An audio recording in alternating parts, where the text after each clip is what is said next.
Yes, sire. AI, artificial intelligence. Awe tuli awo. Kutta akati.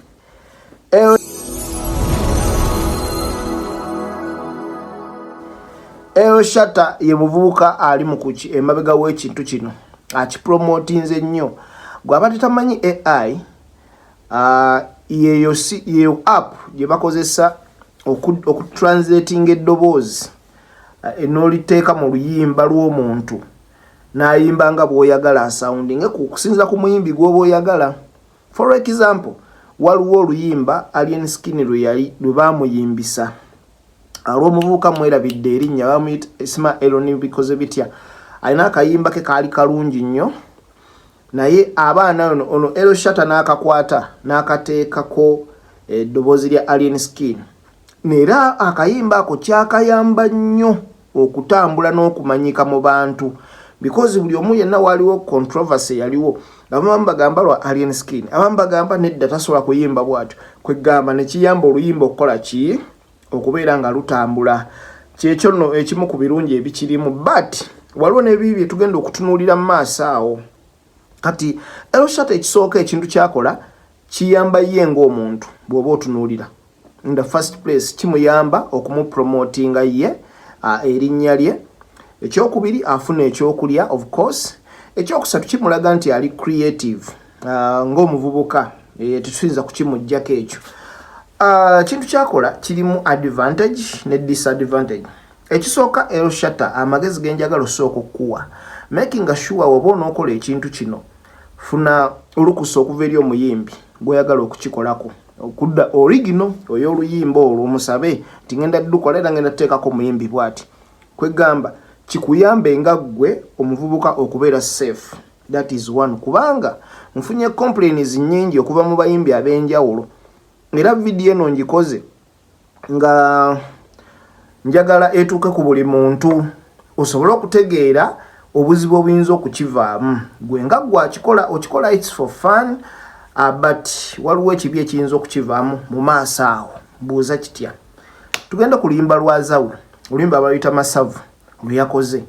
Waddidde n'otuuzaako radio tukimanye Mugenzi yafa dda takyaliwo naye watuuzizzaako eddoboozi lye n'ayimba bulungi. Nawo confusion ejja mu bantu yeeno bagamba oluyimba Mumoze yalulekawo nga weeruli oba bano baalubbye bubbi kugamba babawo ekitakola ki ekitagatta because si buli muntu nti ali updated, si buli muntu nti ali ku social media. Kati waliwo omuntu agenda okuwulira oluyimba luno for the first time ng'awulidde luno lwe wazzeemu n'atawulira original.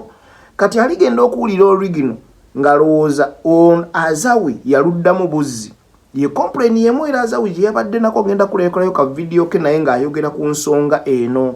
N'abayimbi abalala bangi bagyogeddeko, Lydia Jazmin naye yagyogeddeko n'abalala bangi.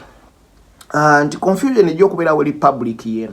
Nga bwe tumanyi Uganda ensi yaffe ejja ekula mpola. Abantu abasinga tebettanira nnyo internet.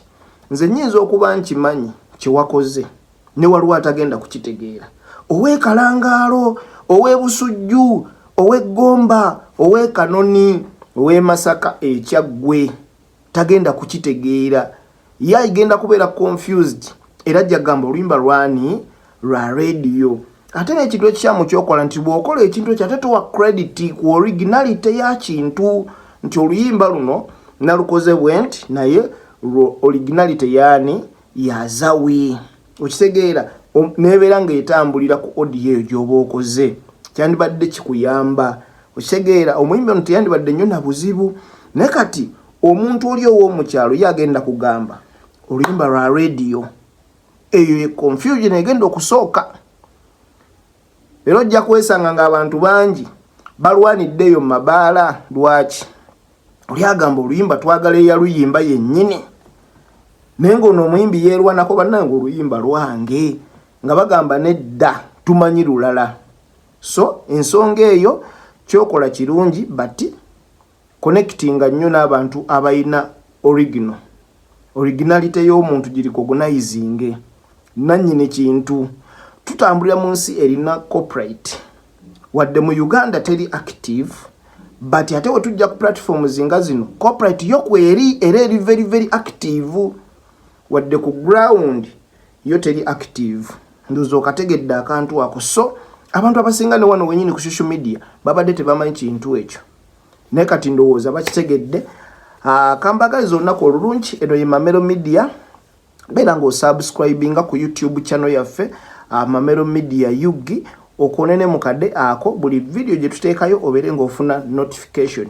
Junior nkubuuziza akaawo mu Truth mu kibuga ekya France ogamba otya kansubire oli bulungi abaana ba Arsenal batumidde nnyo salute.